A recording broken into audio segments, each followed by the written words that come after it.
Bertemu kembali. Usaha membangunkan syarikat pemula semakin rancak di rantau ini dan sudah pasti ukuran besar yang kita mahukan adalah untuk mereka mencapai taraf unicorn iaitu apabila mereka mencecah nilai $1 bilion.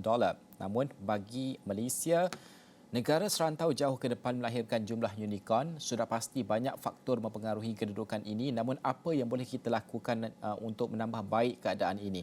Itu yang saya bincangkan. Saya nak bersama dengan pengasas bersama dan ketua evangelist Profesio iaitu Dr. Siva Palan Viva Karajah yang bersedia pada ketika ini. Good morning Dr. Siva. Thank you so much for joining us. First of all, unicorn Beijing brings all-around confidence to budding tech ecosystems. However, many thought that Malaysian tech startup founders also have a tendency to be Malaysia market self-sufficient, reflected as timid and lacking boldness in their expansion plans to non-Malaysian investors.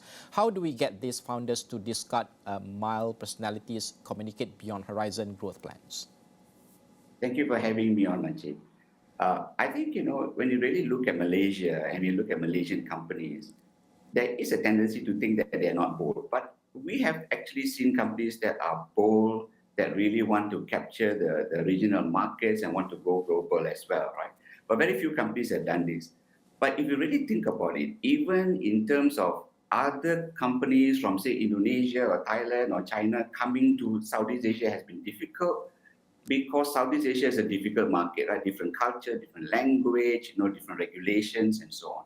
So I think it is not so much a matter of whether they are being bold or they lack the boldness. We do have a lot of companies that really want to do this, but I think what is really missing for most of these companies is the support that is required, not just in terms of funding, right? But the support that is required in terms of helping them get across borders, helping them to think about the right strategies. Coaching, for example, makes a lot of difference. We in Profesio, we have coach companies that have entered 35, 40 markets even. People like Radica Software, IX Telecoms, and so on. So it is not for lack of boldness, but perhaps there's lack of total holistic support for these companies to help them to go abroad and capture these markets.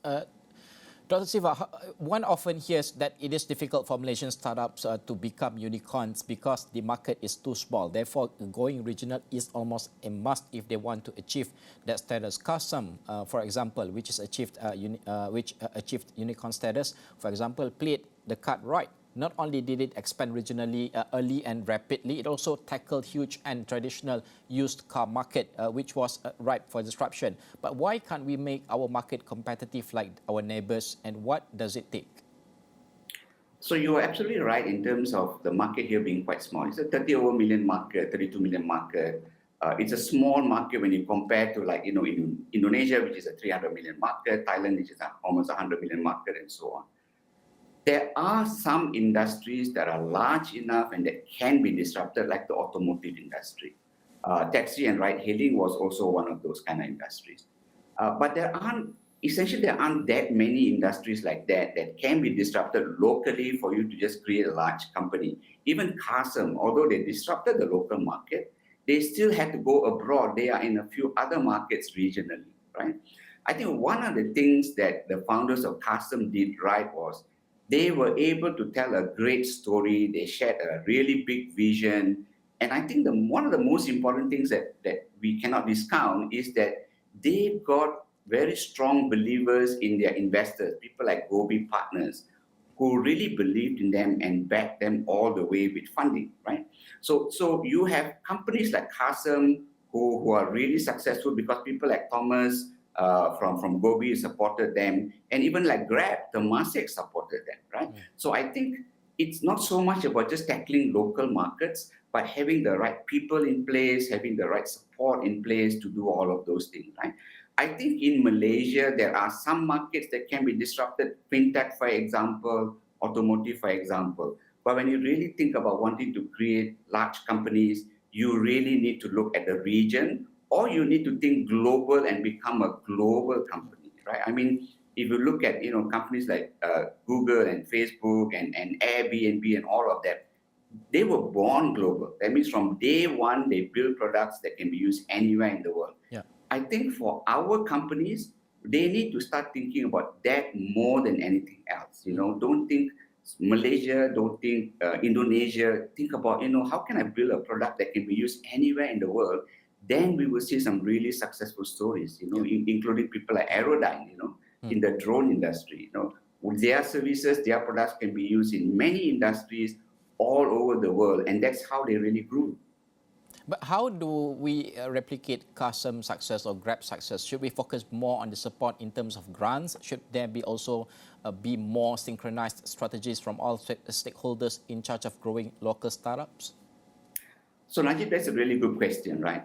I think if it's only 1 or 2 bits of support, okay, maybe you give them grants. So we have cradle grants, we have other grants as well, right?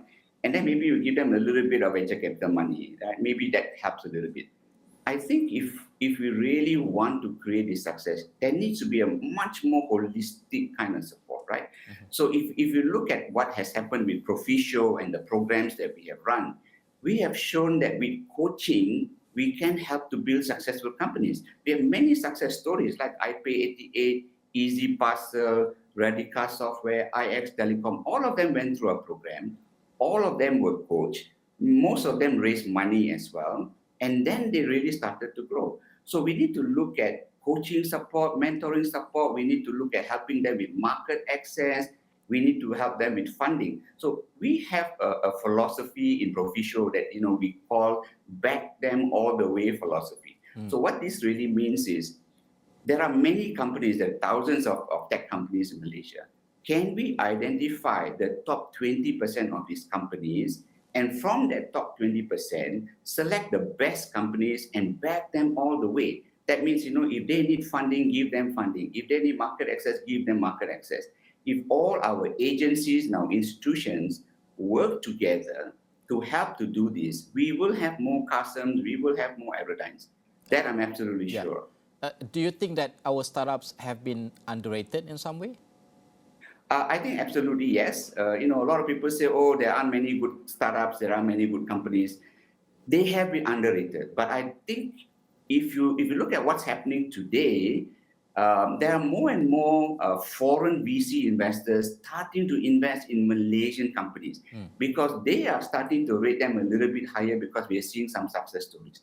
So it is good to have success stories like Aerodyne and Qasim, who are unicorns. People see that, oh, this country can produce unicorns. Then investors start coming and looking at Malaysian companies. So, even in Scale Up Malaysia, the accelerator that I run together with my partner Renu and a few other partners, we have foreign VCs that have invested in our companies like A1 Schools, Impact, and Fee54, and so on. And Impact actually got one of the largest VC investors in the world, Sequoia, to invest in them.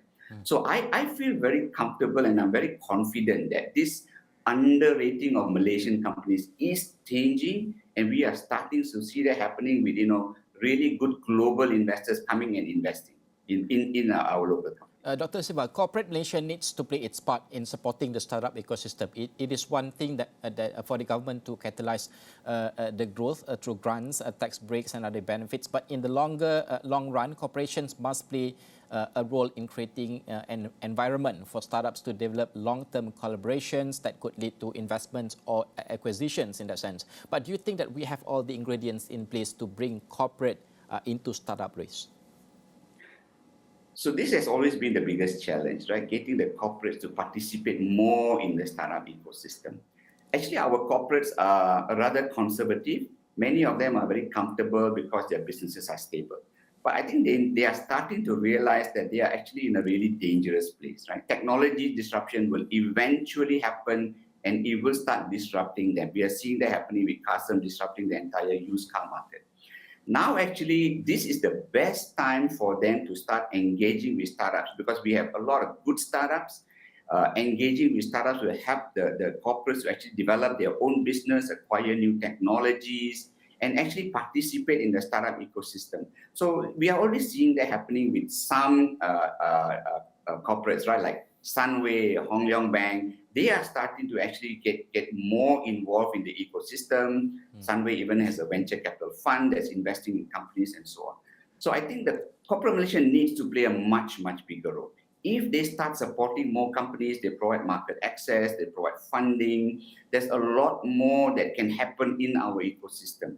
So I was one of the people that actually proposed for the corporate investment tax incentive, where if corporates either invest directly or set up a venture capital fund, they get a tax incentive. And the government has approved it and they're looking into this. I think when that starts to happen, when we get the corporate tax incentive, more corporates will actually participate because that will bring down the risk for them to participate in this. But absolutely, we need the corporate sector to participate more actively. Dr. Siva, we have 2 minutes left. You were part of the task force enlisted by government to study ways of developing the local funding ecosystem, and you looked at how countries such as the UK, Singapore, and South Korea did it. What did we learn from them, and how did we apply it shortly? Firstly, we don't have many VC funds in the country. Secondly, the fund sizes have really been too small. And thirdly, most of the funds over the last 20 years have underperformed. I think the most important lesson we learned was that governments supporting the VC industry by providing funding will attract other VCs to come to Malaysia, will attract more international VCs to come to Malaysia. And that's how Singapore and Korea build their VC industry. So Penjana has done it correctly. We said that in our task force, we said that you must provide fund of funds, government provides matching funds and brings in foreign investors. So Penjana has done well. We have created 8 new funds, but we mustn't stop there. The government must continue to provide this funding. Imagine if they provide 600 million of funding every year or every 2 years, we will create 1.2 billion of funds in the country, and that will really support the local ecosystem and help our companies to get the funds they need to become global and regional success stories. So I think, I'm very positive. I think we have done it right with Penjana. We just need to keep doing this and not stop at this moment. All right, Dr. Siva, thank you so much for joining us this morning. Tadi Dr. Siva Palen Viva Karaja, iaitu merupakan pengasas bersama dan Ketua Evangelis Profesio, membincangkan tentang bagaimanakah untuk kita membina dan mewujudkan lebih banyak unicorn dalam startup yang bernilai $1 bilion ini. Baik, sekian saja Niaga AWANI untuk jam ini. Ikuti info terkini berhubung vaksin COVID-19 di halaman mikro interaktif di astroawani.com sekarang dan segala maklumat lain dalam astroawani.com juga aplikasi Astro Awani. Terima kasih kerana menonton saluran berita paling dipercayai di Malaysia. Saya Najib Aroff. Assalamualaikum dan salam hormat.